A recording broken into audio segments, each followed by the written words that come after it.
जालन्यामध्ये advocate Gunratna सदावर्तेंच्या कारवर हल्ला, मराठा समाज बांधवांकडून हल्ल्याचा प्रयत्न, आंदोलक पोलिसांच्या ताब्यात.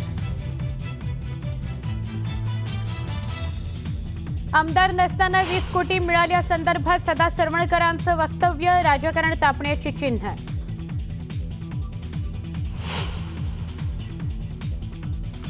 लक्ष्मण हाकेंना सामाजिक कार्य करायला पेट्रोल करता पैसे देण्याची तरुणाची ऑफर, हाकेंची कथित ऑडिओ क्लिप व्हायरल.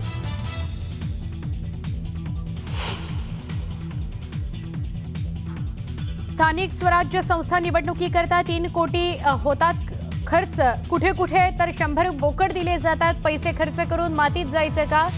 स्थानिक स्वराज्य संस्था निवडणुकांवरून आमदार संजय गायकवाड यांचं विधान. 27 सप्टेंबरला राष्ट्रीय स्वयंसेवक संघाचं नागपुरामध्ये ऐतिहासिक पथसंचलन. नागपुरामध्ये आतापर्यंत झालेलं सगळ्यात मोठं पथसंचलन असणार.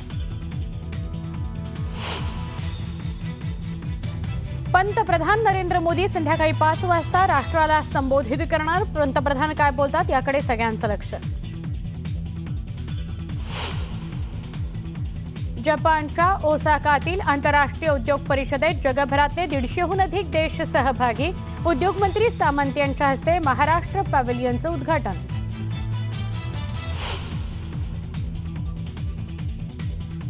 जालन्यात मनोज जरांगेंच्या बैठकीदरम्यान मधमाशांचा हल्ला, अनेकांना चावल्या मधमाशा, गोंधळाचं वातावरण, लोकांची धावाधाव.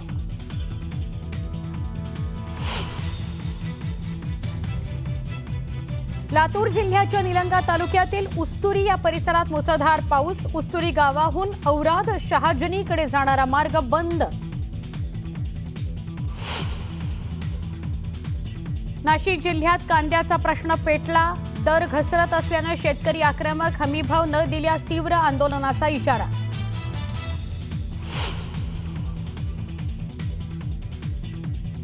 पुणे पोलिसांनी घायवळ गँगच्या 5 आरोपींची काढली धिंड काढत पोलिसांचा गुंडांना इशारा.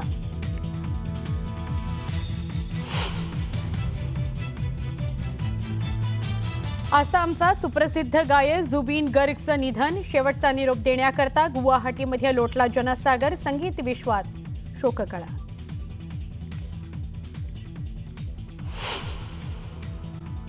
स्थिती आहे तुमचं खरीप हंगामाचं ती काय पूर्ण वाया गेलेलं आहे.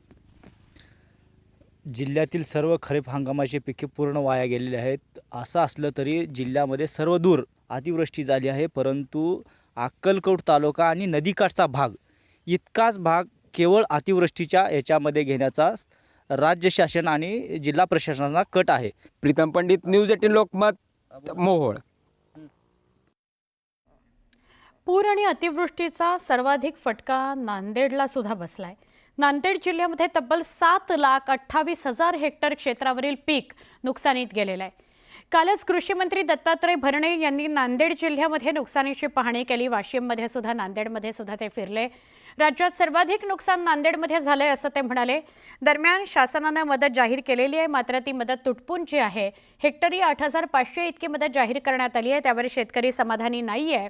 वाढीव निधी द्यावा, हेक्टरी 50,000 रुपये देण्याची शेतकऱ्यांना मागणी केलेली आहे. प्रशासनानं जी आकडेवारी जाहीर केली त्यानुसार जिल्ह्यात जवळपास 7,27,000 हेक्टर इतक्या पिकांचं नुकसान झालेलं आहे. तसा अहवाल देखील शासनाकडे पाठवण्यात आलेला आहे आणि शासनाने मदत जाहीर केली, मात्र ती मदत तुटपुंजी आहे. त्यामुळे शेतकरी नांदेडचे समाधान नाहीत. आता मी ज्या ठिकाणी आहे याच ठिकाणी काल कृषी मंत्री दत्तात्रय भरणे येऊन गेले, त्यांनी पाहणी केली. आत्ताही या शेतात तुम्ही पाहू शकता की चिखल आहे. अशीच परिस्थिती संपूर्ण जिल्ह्यात आहे. सोयाबीन जे सडून गेलेलं आहे, नासून गेलेलं आहे, त्यामुळे शेतकऱ्यांच्या हाताला काहीच लागणार नाही आहे. आणखीन अनेक प्रश्न शेतकऱ्यांच्या समोर आहेत. माझ्यासोबत काही शेतकरी मित्र आहेत. दादा, काय एकंदरीत नुकसान झालेलं आपल्या जिल्ह्यामध्ये? नुकसानीचं सर आता बोलायसारखं तर काही राहिलं नाही. शेतकऱ्याकडं काही विषयच राहिला नाही. शेतामध्ये मातीसुद्धा राहिली नाही, जी वरून पिकायचं त्याचं मातीसुद्धा राहिलं नाही. आणि सरकार असं काय 85 रुपये गुंठा काहीतरी देत आहे, त्यानं काय उगं मीठ चोरल्यासारखं व्हायलं. उगं पीक विम्याचं तर काय विषयच नाही, त्याचे ट्रिगर सगळं काढून टाकले. तर शेतकऱ्याला कुठंच काहीच राहिलं नाही आता सध्या. शेतकऱ्यापाशी कृषी मंत्री आले होते, हां, त्याचा काय म्हणजे फिरस्ती दौरा होता, काय काही कल्पना नव्हती, काही नव्हती. काही विषय नव्हता. दौरा करून काय फायदा नाही. शेतकऱ्याला खरंच मदतीची गरज आहे आता खूप. आजच्या कंडिशनला नांदेड जिल्ह्यामध्ये आमच्या पूर्ण मंडळामध्ये 1500 कोटी रुपये शेतकऱ्याचं नुकसान झालेलं आहे. त्या हिशोबानं आता हे नुकसान भरपाई म्हणून शासनानं फक्त 85 रुपये गुंठा मदत जाहीर केली. ती अजून मिळण्याची शक्यता नाही दिवाळीपर्यंत. दादा, काल कृषी मंत्री आले होते, काय ते बोलले? मला वाटतं शेतकऱ्यांशी देखील त्यांनी संवाद साधला. काल आले होते या ठिकाणी कृषी मंत्री. 500-550 कोटी रुपये पूर्ण महाराष्ट्रभर जर वाटायचे म्हटलं तर ते एकदम तुटपुंजी मदत आहे आम्हाला. ज्यावेळी तुम्ही निवडणुकीच्या वेळी लाडकी बहिणीला 1,500 रुपये एका महिलेप्रमाणे दिले होते, त्यामध्ये पुरुषाला सुद्धा तुम्ही पैसे दिले, कारण की नियमबाह्य पैसे दिले तुम्ही. तर आम्हाला नियमात असून आम्हाला का पैसे भेटत नाहीत? आम्हाला आमच्या हक्काचे पैसे पाहिजे. आम्ही पीक विमा भरलाय, सगळं केलेलं असं. बरं दादा, मला सांगा की एकंदरीत समजा एखाद्या 1 एकरला किंवा 1 हेक्टरला खर्च किती येतो? सर, एका एकरला 10 ते 15,000 रुपये खर्च होतो आम्हाला. आता आमचे 15,000 रुपये गेलेले आहेत सर. तर आमच्या हाती 1 रुपया लागला नाही आता. आणि सरकार 85 रुपये गुंठा देत आहे. तर 85 रुपये गुंठ्याने धरले तर सर आम्हाला एकरी 3 ते 3,000 रुपये येतात. आणि काल कृषी मंत्र्यांनी इथं आलते, पाहणी केली आणि काही आश्वासन दिले नाही, काहीच नाही सर. काय बोलले काय ते नेमकं? मी उपमुख्यमंत्र्याला बोलून सांगतो म्हणले. मात्र त्याला कृषी मंत्री काय केलं? त्याच्या हातात नाही का काही द्यायचं? शेतकरी खूप मोठ्या प्रमाणामध्ये हवालदिल झालेला आहे. आता दिवाळी साजरी करायची कशी, असा शेतकऱ्यांसमोर प्रश्न आहे. शासनानं जी मदत जाहीर केली आहे ती अगदी तुटपुंजी मदत आहे, त्यामुळे शेतकरी समाधानी नाहीत. मुजीब शेख, न्यूज 18 लोकमत, नांदेड. बातमी यवतमाळमधून. यवतमाळमध्ये झालेल्या अतिवृष्टीचा फटका पिकांना बसला. हजारो हेक्टर शेतीचं नुकसान झालं. अतिवृष्टीने सगळं पीक नुकसानीत गेलं. सोयाबीन, मूग, उडीद पिकं पावसामुळे पूर्णपणे खराब झालेली आहेत.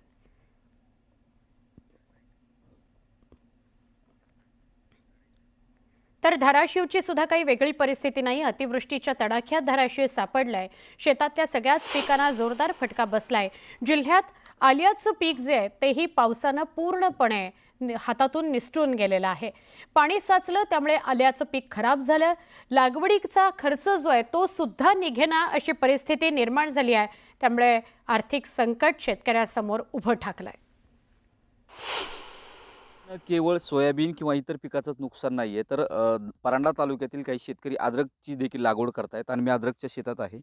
ही पानं जी आहेत ती आता ही पिवळी पडायला सुरुवात झालेली आहे. ही पानं तशी ज्यावेळेस अद्रक काढणीला येते त्यावेळेस ही पानं पिवळी पडतात असं शेतकऱ्याचं म्हणणं आहे. पण ही पानं आता अद्रक आत्ताच पिवळी पडत असल्याने ही अद्रक आता जी बुडातून अद्रक असं ती नासून चाललेली आहे, तिला रोग लागायला आहे आणि बुरशीसारखा आजार त्या ह्याला व्हायला आहे. आपल्यासोबत हे सगळे शेतकरी आहेत. परांडा तालुक्यातील भांडगाव आहे, ह्या भांडगावचे शेतकरी आहेत. आणि या शेतकऱ्यांच्या नेमक्या काय झालं आहे अद्रकला? अद्रकला बुरशी आणि बुरी लागली, त्यामुळे हे अद्रक येऊ शकत नाही. हिला पाण्याचं प्रमाण जास्त झालंय. हे सगळं गेलं जास्त प्रमाणात पाण्याचं प्रमाण झाल्यामुळे सगळं सोडून गेलंय. हे तुमच्या समोर आहे. हां, तुम्ही बघू शकता ह्याला कसं झालंय. मग हे आत्ताच असं झालंय तर हे परत कसं येणार? तुमच्या हातात येऊ शकत नाही.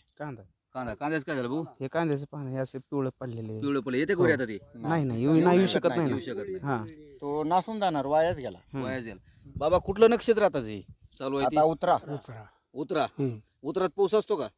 असतो पण थोडा का असतो मोज का अगर नसतो बी एखाद्या वेळेस. परतीचा असतो आपल्याला. किती दिवस चालतो परतीचा पाऊस? परतीच पाऊस काय कवा आता 15 दिवस चालतो, 8 दिवस चालतो, 4 दिवस चालतो, महिना बी जातो. त्याचं काय मालक आहे का? असा झालता का परतीचा पाऊस?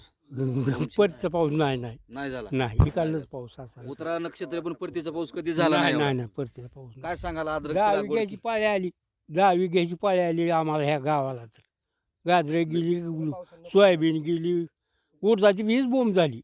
काय नाही बाबा, 10 असं म्हणणं आहे त्यांचं. खूप बोलक्या भावना आहेत त्यांच्या. काय सांगाल? सगळं नुकसानीचं झालेलं दिसतंय, कसा उभं राहायचं आता? सगळ्या पिकांना पाणी जास्त झाल्यामुळे सगळ्यात जास्त नुकसान झालंय. कारण का पाणी आता कमी लागतंय. अद्रकला आणि कांद्याला पाणी कमी लागतंय आणि जास्त झालंय. सगळं नुकसान झालंय सगळीकडे.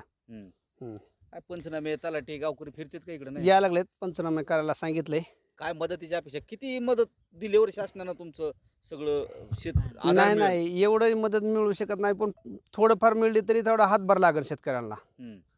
इतकी मदत देऊ शकत नाही. जेवढा खर्च केला तेवढा कोण झाली तेवढी मदत मिळू शकत नाही. महत्वाचा मुद्दा आहे. खातं आणि लागणी यातच मातीत गेलं, काय सो नाही बघा, काय राहत नाही खाली. त्यांनी मदत देऊन किती देणार, एक आहे का माणूस द्यायला? सगळ्या शेतकऱ्याला द्यायचं म्हणल्यावर ती विचार करावा लागेल, विकावं लागेल देश. बघा ह्या वयोवृद्ध नागरिकांच्या प्रतिक्रिया आहेत, शेतकऱ्यांच्या प्रतिक्रिया आहेत. विशेषतः जेवढं नुकसान झालं तेवढं तर शासन देऊ शकत नाही. शासन फक्त काय देऊ शकतं तर आधार देऊ शकतं. मात्र ते आधार देताना सुद्धा शासन निकष व नियम लागू करतं. त्यामुळं या निकष व नियम लागू करताना या बळीराजाच्या ज्या भावना आहेत त्या शासनानं व अधिकाऱ्यांनी विशेषतः लक्षात घेणं गरजेचं आहे. सागर जाधवसह बालाजी निरुफळ, न्यूज 18 लोकमत, परांडा. धाराशिव जिल्ह्यामध्येच भूम परंडा तालुक्याला पावसानं सोडल्यानंतर आता पावसानं आपला मोर्चा उमरगा लोहारा या तालुक्याकडे वळवलाय. काल लोहारा या तालुक्याला जोरदार पावसानं झोडपून काढलं. पावसामुळे शेतातलं उभं पीक आडवं झालं, उद्ध्वस्त झालं. पहाटे मुरुम शहराला जोरदार पावसानं झोडपलं. मुरुम शहर आणि परिसरात पाणीच पाणी साचलेलं आहे. या पावसानं बेनू तुरा हा प्रकल्प ओसंडून वाहू लागलाय. परिसरातील नागरिकांना सतर्कतेचा इशारा दिला गेलाय. दरम्यान या पावसानं झालेल्या नुकसानीची पाहणी करण्याकरता तिकडे लवकरात लवकर पोचावं, पंचनामे तात्काळ करावेत अशी मागणी शेतकरी करतोय. वडे नाले सगळे तुंब गेले, तरी सगळ्या शरीरात शेतानी सगळ्या पाणी पाणी झालंय. मग आम्ही काय करायचं? आलेलं पीक हाताला गेले वाहून, काय करणार? तरी शासनाने याचा विचार करून आम्हाला ताबडतोब पंचनामे करून आमच्या जमिनीचे नुकसान भरपाई देण्यात यावी. पुढची बातमी वाशिमची आहे, कारण कृषी मंत्री काल वाशिमला सुद्धा गेलेले होते. तर कृषी मंत्री दत्तात्रय भरणेंनी अतिवृष्टीमुळे झालेल्या शेतीच्या नुकसानीची काल दिवसभर पाहणी केली. वाशिममध्ये ते गेले होते. यावेळी त्यांनी शेतकऱ्यांशीही संवाद साधला, त्यांच्या समस्या समजून घेतल्या. सोयाबीन, तूर, कपाशी यासह इतर पिकं पाण्याखाली गेली आहेत. त्यामुळे शेतकऱ्याचं मोठंच नुकसान झालेलं आहे. तो रडवेला झालेला आहे, मेटाकुटीला आलेला आहे. राज्यात अतिवृष्टीमुळे 63 लाख हेक्टरवरचं पीक नुकसानग्रस्त झालं आहे. कृषी मंत्र्यांनी या संदर्भात स्वतःच वाच्यता केली. दिवाळीच्या आधी शेतकऱ्यांना नुकसान भरपाई देऊ असं आश्वासन सुद्धा दत्तात्रय भरणेंनी दिलेलं आहे वाशिममध्ये. लवकरात लवकर दिवाळीच्या अगोदर मानण्यापेक्षा लवकरात लवकर ही नुकसान भरपाई दिली जाईल. साहेब, 1 महिन्यापूर्वी आपण इथूनच वाशिम जिल्ह्यातूनच घोषणा केली होती की 19 जिल्ह्यात नुकसान झालं आहे, आपण लवकर मदत देऊ. अद्याप आज एक आलेली मदत आपल्याला माहिती आहे की पंचनाम्याला उशीर लागतो, पाऊस तर जोरात आहे. ऐका ना, मे आणि जून ची मदत आलेली. तर वाशिमची ही प्रतिक्रिया होती. पुढच्या बातमीकडे आपण बघतोय. सातारा जिल्ह्यातील धरण क्षेत्रात जोरदार पाऊस पडतोय, त्यामुळे कोयना धरण 100% भरलेलं आहे.